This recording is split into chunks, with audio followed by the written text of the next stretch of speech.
Hi everyone, welcome back to my channel. ఈ రోజు అయితే కొండగుడిమాత పండుగ అయితే జరుగుతుందండి. ఎవ్రీ ఇయర్ డిసెంబర్ 8th అయితే జరుగుతుంది వైజాగ్లోని కొండపైన. మేమైతే మార్నింగ్ అయితే బయలుదేరిపోయామండి. పిల్లలైతే పడుకున్నారు బైక్ ఎక్కిన తర్వాత, ఎందుకంటే ఎర్లీ మార్నింగ్ 4 o'clock లేచాము. పిల్లలిద్దరికి స్నానం చేయించి మేము రెడీ అయ్యి బయలుదేరి వచ్చేసరికి బయటికి 5:45 అయితే అవుతుంది. చూసారు కదా, ఇప్పుడే సన్ రైజ్ కూడా అవుతుందన్నమాట. మేమైతే దగ్గరలో ఉండడం వల్ల 5:45 బయలుదేరాము. కరెక్ట్గా 7 o'clock అయితే వెళ్ళిపోయామండి. ఇదిగోండి, చాలా దగ్గరికి అయితే వచ్చేసాము. చర్చి అయితే మనకి కొండపైన కనిపిస్తుంది. ఇంకా ముందు రోజే మా అమ్మ వాళ్ళును మా చెల్లి వాళ్ళ ఇంటికి వెళ్ళిపోయారు అనమాట. ముందు రోజు నైటు మాకన్నా ముందే వాళ్ళు అక్కడ ఉన్నారు. మాకైతే అక్కడ కనిపించారు. మా వారు ఇంకా బాబు కూడా తలనీలాలు ఇవ్వడానికి అయితే వెళ్తున్నారు. ఇదిగోండి, మా ర్యాబిట్ గాడు ఎలా చూస్తున్నాడో వాళ్ళ మామ దగ్గరికి అయితే వెళ్ళిపోయాడు. ఇంకా చూసారు కదా, ఇక్కడే తలనీలాలు అయితే ఇస్తారు. మా హస్బెండ్ ఇంకా బాబు అయితే వెళ్ళారు. మేము వెళ్ళేసరికి ఫస్ట్ పూజ అయితే కంప్లీట్ అయిందండి. మేమైతే బిషప్ గారి పూజకి అయితే అందాము. మోస్ట్లీ అయితే ఇక్కడ బిషప్ గారి పూజకి అయితే వద్దామని చాలామంది అనుకుంటారు. మేమైతే బిషప్ గారి పూజకి అయితే అందాము 7:30కి. మేము ఆల్రెడీ 7 o'clock వచ్చేసాము. అలా కొండెక్కి పైకి వచ్చేసరికి అయితే 7:20 అలా అయిందనమాట. ఇంకా అక్కడ అలా మాట్లాడుకొని ఇంకా పైకి అయితే వచ్చేసాము. ఆల్రెడీ ప్రేయర్ అయిపోయింది కదండి, ఫస్ట్ పూజ. అదైతే వాళ్ళైతే బ్యాక్ వస్తున్నారు. మేమైతే ఆ చైర్స్లోని కూర్చుంటున్నాం అనమాట. విశాఖపురి మాత మహోత్సవానికి అయితే చాలా దూరాల నుంచి వస్తారండి. ఎక్కడెక్కడి నుంచో వస్తారు. ఎవ్రీ ఇయర్ మనకి డిసెంబర్ 8th అయితే జరుగుతుంది. ఈసారి అయితే సండే అయితే పడింది.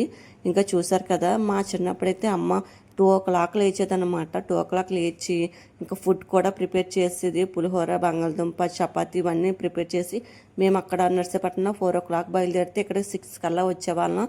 మళ్ళీ తలనీలాలు అవ్వడం, మళ్ళీ పైకి రావడం అవంతా అయ్యేసరికి 7 అయ్యేదన్నమాట. అప్పుడు బిషప్ గారు పూజకి అయితే అందేవాళ్ళము. ఇప్పుడైతే ఇక్కడ దగ్గరలోనే ఉంటున్నాం కాబట్టి మేమైతే 5:45 అయితే బయలుదేరాము. ఇంకా చూసారు కదా, అక్కడ లైన్గా ఎందుకుందంటే బిషప్ గారు వస్తున్నారు. అందు గురించి అని బిషప్ గారిని ఇంకా స్లే పట్టుకుని వస్తున్నారు. చూద్దామని అయితే అందరూ అక్కడికైతే వెళ్ళారు. ఇక్కడ ఇది ప్రేయర్ అయిపోయిన తర్వాత అయితే ఒక పెద్ద లైన్ ఉంటుందండి. మీరు ఫ్రంట్లో చూసారు కదా, మరియమ్మ గారు అక్కడికైతే రీచ్ అవుతారన్నమాట.